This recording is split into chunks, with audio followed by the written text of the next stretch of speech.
to the channel. My name's Matt.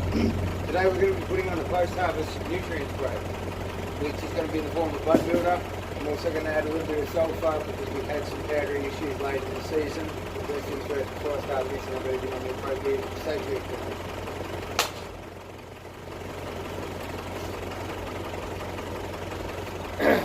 Because I'm dealing with powders today, it's best to use a mask like this. That way I'm not breathing in any of the dust that kicks up when I'm mixing the chemicals.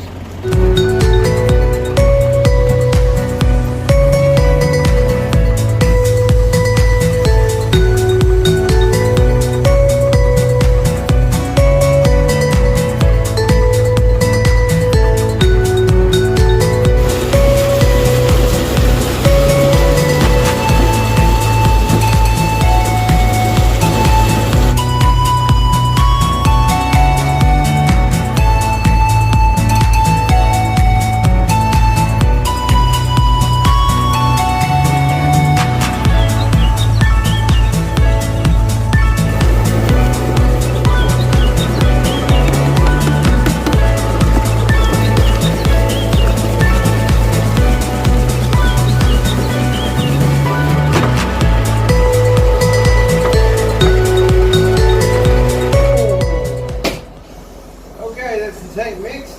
Lucky for me, I've got lovely charcoal filters inside the tractor, so I don't need any of the safety equipment. I won't be breathing in any chemical. I won't be exiting the tractor with the tank's empty, and it's not agitating or anything blowing anymore. So, good to go. Alright, so here we go.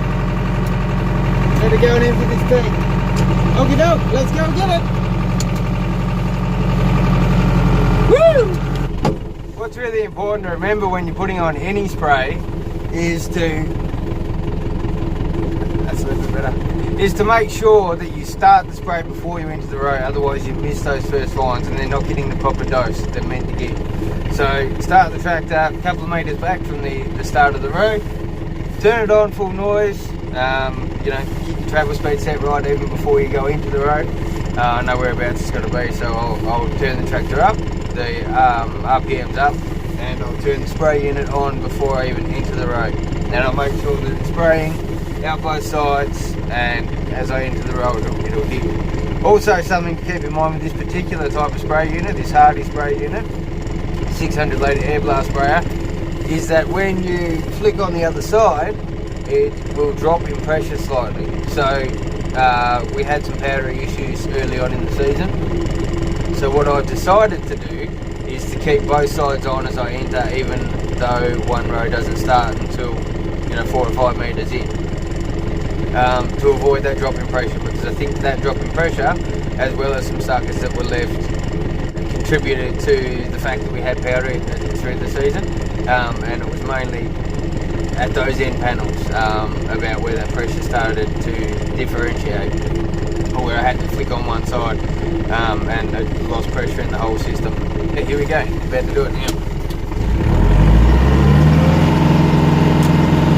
Breaking it up. Both sides are going, entering the road. Now I'm confident that I got both of those. Everything's getting good coverage, my nozzles are working just perfectly.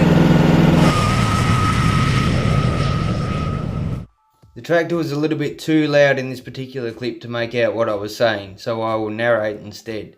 When the vines wake up in early spring, they can't rely on meeting nutritional requirements from root uptake alone. So as the vines are going dormant for the winter, they suck up any nutrients that are available to them and store them in parts all over the vine. Local reserves of nutrients are used in the initial shoot development in early spring. Reserves from more distant parts of the vine are used as vascular tissue is developed from the source to the new shoot growth.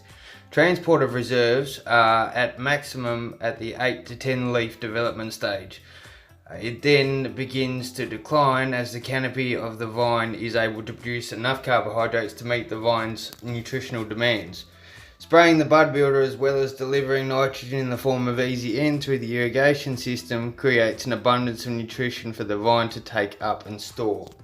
Well, another important thing to remember when you're spraying, especially with powders, is to make sure that you clean your tank, because powders settle out of suspension after a little while and they'll form like a coat, hard to get rid of, hard to clean.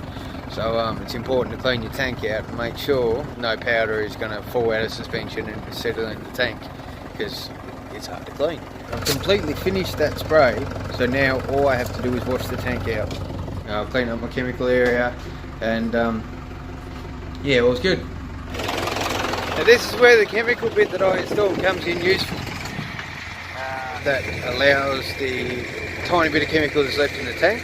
I'm about to dump. I'm about to take the sump out and it'll drain straight into this pit. And Bob's your uncle.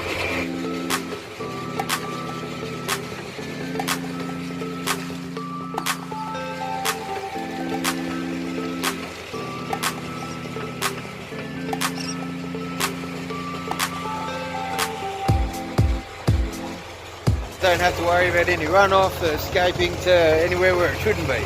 It'll go directly below me here into this blue metal, and down in the bottom there's a nice big patch of lime, and eventually the water will evaporate out of the blue metal spaces and the chemical will be trapped in mixed in with the lime. Yeah, so that's all there is to it really. It's simple but it works really effectively. Now to wash the tank.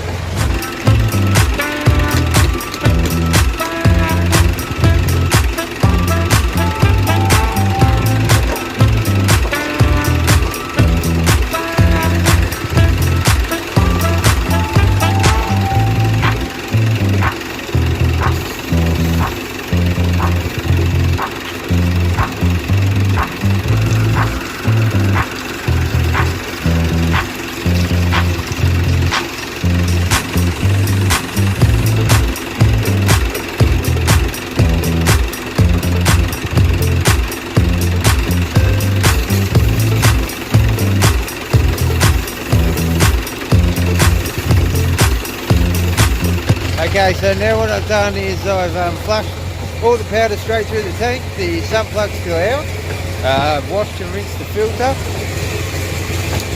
and now I'm trying to put it all back together, fill up the tank and flush out the nozzle.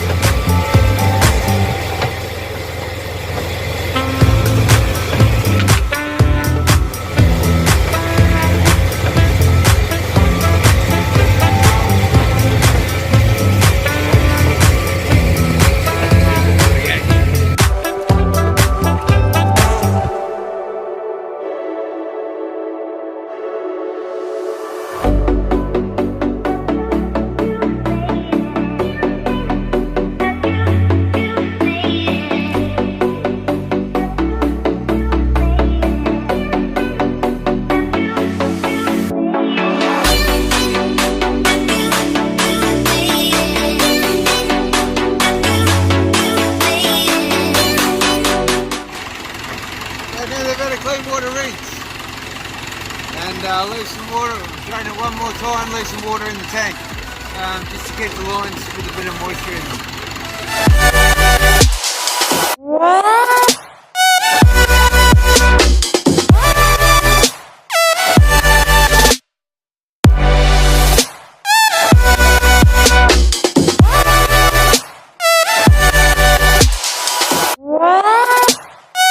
About 100 litres, and the pit holds it just fine, and it won't seep out. It used to seep out straight into this area of the vineyard. You can sort of see over time where the chemical has eroded a bit of a path. It used to seep straight down into these vines. But now with the chemical pit in place, it holds it all steady, locks it all in, and there's no more runoff.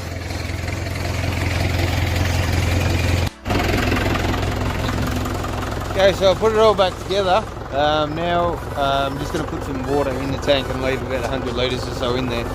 That way it's ready to go next time.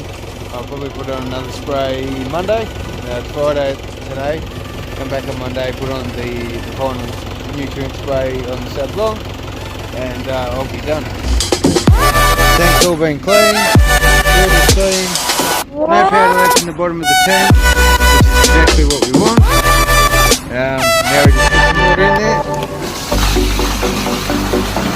Bung course has been put back in. Put about 100 litres or so in there just to hold it.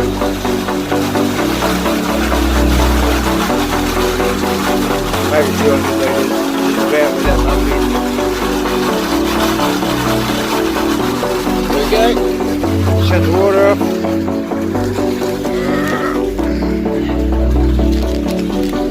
Water's been shut off. And we'll leave that nice and clean. Put the filter back in. Put the lid back on. As you can see, the top of the tank did look like this lid. Might even give that a bit more of a rinse off. Yeah, lock that off tight.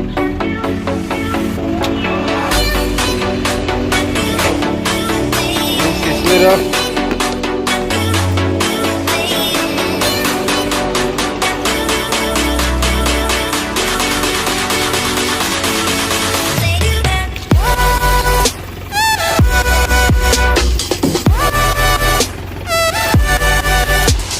Beautiful. Well done. So that's it, from start to finish. Turn the tractor off.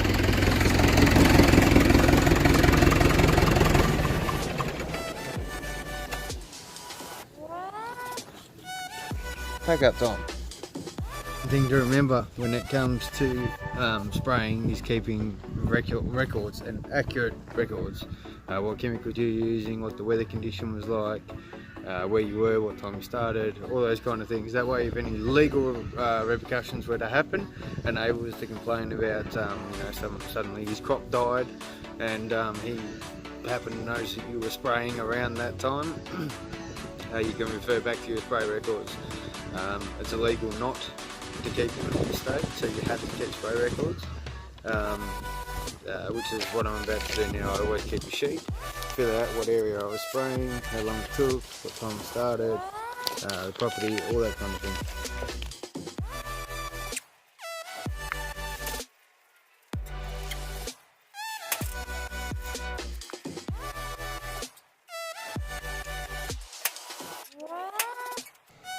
And so on and so forth.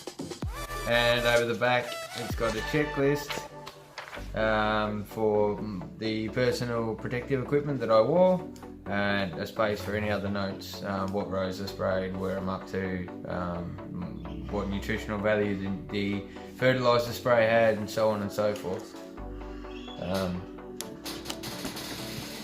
And that's it for today. I hope you enjoyed this video, and I'll catch you guys on the next one.